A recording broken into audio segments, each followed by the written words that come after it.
Hey, I wanted to do this quick video to talk about grief and just what a wild roller coaster of emotions grief can actually be.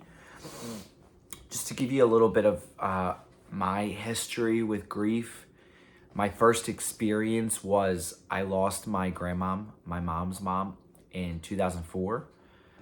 That was really, really hard. I didn't really understand. I mean, I understood, but you don't know how hard it's going to hit you until it actually happens. So I started I started experiencing grief with my mom's mom. And then in 2009, I lost my mom. And that was really, obviously, very difficult. And then in 2017, I lost my dad. And now in 2023, I experienced a loss that was something something that I dreaded pretty much the whole time she's been in my life, just because of how much she's been by my side. I had a little dog, Sassy. I got her about a week after my mom passed away in 2009, and she's been by my side ever since.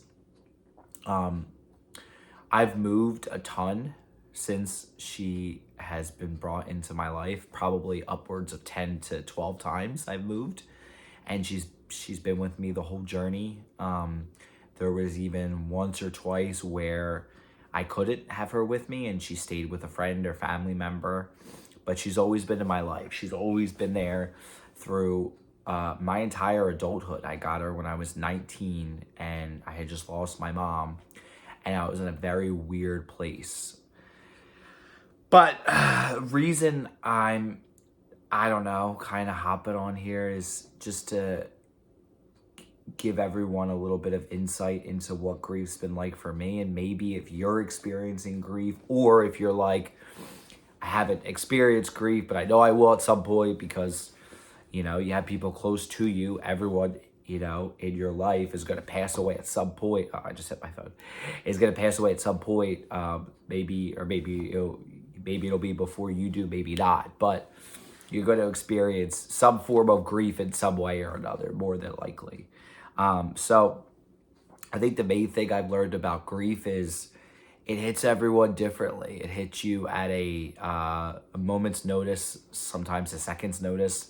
You could be totally fine 1 second, and the next minute you break down totally. You could be totally cool, and then you hear a sound, you smell a smell, somebody says something that reminds you of what's got you down, and you're right back in that place. So I think for me is the one thing I'm realizing about grief is you can never really predict it. I had to put Sassy down last night, and I went to work this morning, and I'm like, you know what? I'm going to go. I'm going to see how I feel. If it gets to be too much, I'm just going to go home. And that's what I did. That's why I'm home now. On the way home, I was okay for 5 minutes, and then I broke down and started crying so much that I had to pull over because I couldn't see. Which that's a lot of crying. So I was kind of like, this must be some sort of like accomplishment or something. I don't know. But yeah, and I've also learned that there are so many perspectives out there on grief, that some help and some don't, of course. But I watched a YouTube video this morning of a TED Talk about grief. I thought it was really interesting. And she was really funny. If you just type in grief TED Talk, it's probably the first one. But it was really funny and it was really helpful.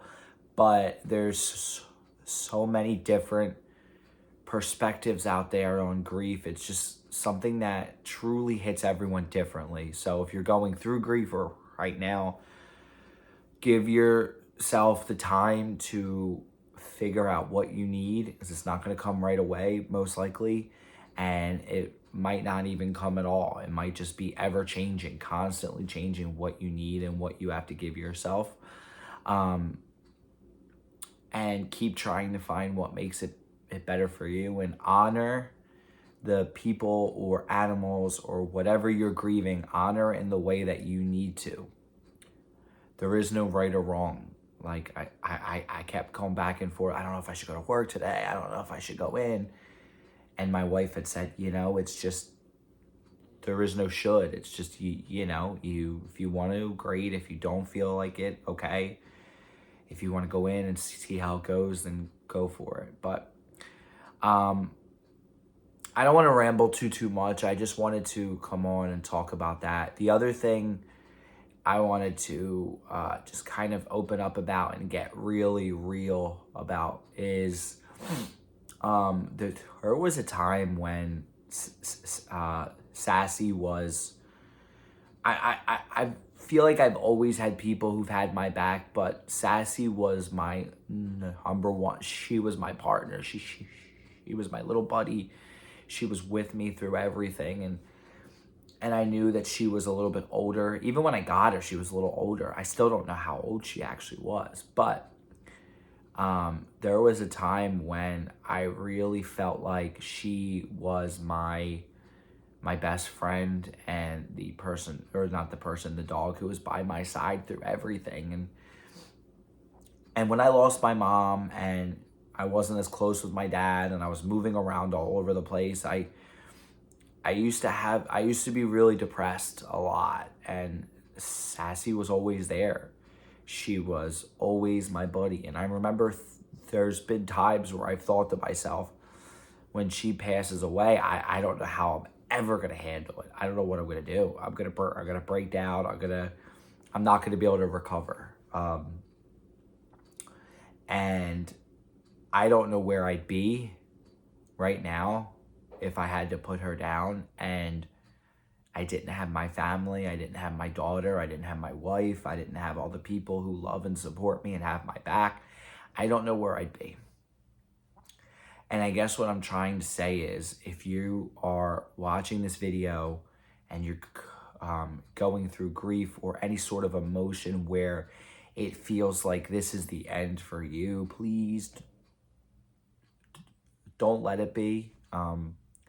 Reach out, talk to people, look up those resources about grief, see a counselor, see a therapist. I am in therapy, thank God, right now.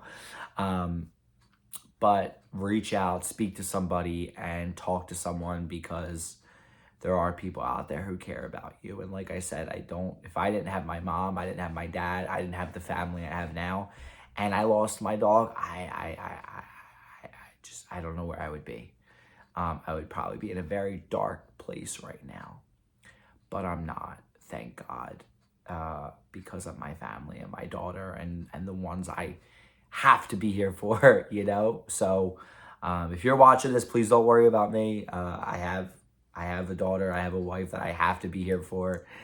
There's no danger of any of that. But if I didn't have my daughter, I didn't have my wife, I think there could have been. There really could have been. So if you're in a position where you feel like you don't have anybody and you are grieving, please reach out. Reach out to somebody. You can reach out to me if you want. I don't care. I'm all ears with anyone who might need help. But yeah, that's it. Just please take care of yourselves. For everyone who has sent me warm wishes and love and hugs and everything about my dog Sassy, you have no idea how much it means. It really does mean a lot. I appreciate it. Sassy, the loss of her has left a really big void in my heart, and I don't think it's ever going to be filled, but the memories are there, and she was such a great dog. And I can only hope that I helped her and gave her a good life as even close to what she gave me. I might do some videos of little memories of Sassy. If that's the way I want to cope with it, I will. Please feel free to watch those. But anyway, this is a long video already. I appreciate your time. If you have any thoughts to share about grief, please let me know. I'd be happy to hear them. You take care, and I hope your day is a little better than mine.